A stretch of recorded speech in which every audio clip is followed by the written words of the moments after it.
विष्णु भगवान ने पृथ्वी को किस समुद्र से निकाला था, जबकि समुद्र तो पृथ्वी पर ही है? हिरण्यकश्यप का भाई हिरण्याक्ष पृथ्वी को ले जाकर समुद्र में छिपा देता है। फलस्वरूप भगवान विष्णु ने सूकर का रूप धारण करके हिरण्याक्ष का वध किया और पृथ्वी को पुनः उसके कक्ष में स्थापित कर दिया। इस बात को आज के युग में एक दंत कथा के रूप में लिया जाता था। लोगों का मानना था कि यह सरासर गलत और मनगढ़ंत कहानी है, लेकिन नासा की एक खोज के अनुसार खगोल विज्ञान की 2 टीमों ने ब्रह्मांड में अब तक खोजे गए पानी के सबसे बड़े और सबसे दूर के जलाशय की खोज की है। उस जलाशय का पानी हमारी पृथ्वी के समुद्रों के पानी से 140 खरब गुना अधिक है। ये जलाशय 12 बिलियन अरब प्रकाश वर्ष से भी अधिक दूरी पर स्थित है। जाहिर सी बात है कि उस राक्षस ने पृथ्वी को इसी जलाशय में छुपाया होगा।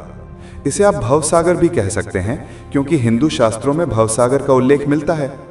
जब मैंने ये खबर पढ़ी तो मेरा भी भ्रम दूर हो गया। और अंत में मैं सिर्फ इतना ही कहना चाहूंगा कि जो इस ब्रह्मांड का रचयिता है, जिसके मर्जी से ब्रह्मांड चलता है, उसकी शक्तियों की थाह लगाना एक तुच्छ मानव के वश की बात नहीं है। मानव तो अपनी आंखों से उनके विराट स्वरूप को भी नहीं देख सकता।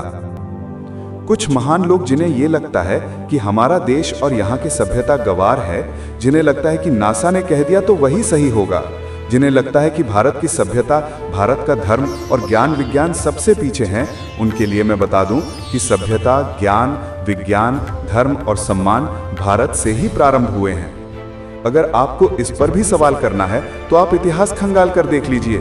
जिन सभ्यताओं का हवाला देकर आप अपने ही धर्म पर सवाल करते हैं, उनके देशों में जाकर देखिए, वहां कोई अपने भगवान और धर्म पर सवाल नहीं करता, बल्कि उन्होंने अपने धर्म का इतना प्रचार किया कि मात्र 2000 वर्षों में आज संसार में सबसे अधिक ईसाई हैं।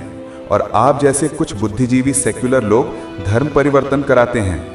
आप ही ऐसे लोग हैं जो खुद अपने ही देश और धर्म पर सवाल उठाते हैं। अगर उनकी तरह आपके भी पूर्वज बंदर थे तो आपका सवाल करना तथा ईश्वर पर तर्क करना सर्वथा उचित है। कौन होता है नासा जो हमें बताएगा कि हम सही हैं या गलत? हिंदू धर्म कितना प्राचीन है, इसका अनुमान भी नासा नहीं लगा सकता। जब इंग्लैंड में पहला स्कूल खुला था, तब भारत में लाखों गुरुकुल थे। लाखों साल पहले 4 वेद और 18 पुराण लिखे जा चुके थे। जब भारत में प्राचीन राज प्रथा चल रही थी, तब ये लोग कपड़े पहनना भी नहीं जानते थे। तुलसीदास जी ने उस समय सूर्य की दूरी का उल्लेख किया था, जब दुनिया को दूरी का ज्ञान तक नहीं था।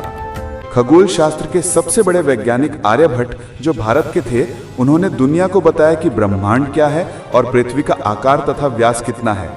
और आज अगर कुछ मूर्ख विदेशी संस्कृति के आगे भारत को झूठा समझ रहे हैं, तो उनसे बड़ा मूर्ख और द्रोही कोई नहीं हो सकता। दिन और रात का समय पर होना, सही समय पर सूर्य का उदय और अस्त होना, पेड़ पौधों का जीवन चक्र, अणु परमाणुओं की सटीक कार्य प्रणाली तथा मनुष्य के मस्तिष्क की कार्यशैली, ये सब यूं ही नहीं हो रहा है। जीव के भीतर चेतना कहां से आती है? हर प्राणी अपने जैसा बीज क्यों उत्पन्न करता है?